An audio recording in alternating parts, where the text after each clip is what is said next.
আর বেটিনতে হুজুর কয় রাকাত পড়তাম, কত রাকাত পড়তাম, কোন নামাজ কোন সূরা পড়তাম।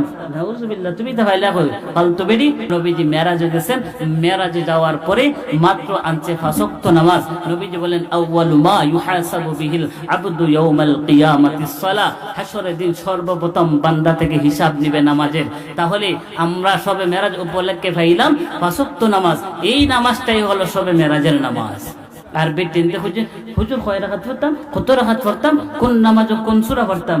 নাউজুবিল্লাহ, তুমি তো ভাইলা কই ফালতু বেডি।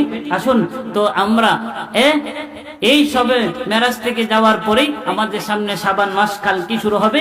কালকে তারপরে একটা লাইলাতুন নিসফি মিন শাবান, এটাকে বলা হয় শাবানের মাঝামাঝি রাত, এই সবে বরাত।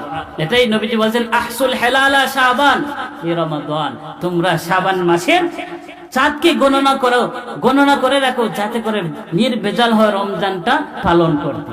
এজন্য আমরা শাবান মাস আসলেই তারিখ গণতে শুরু করে দিব।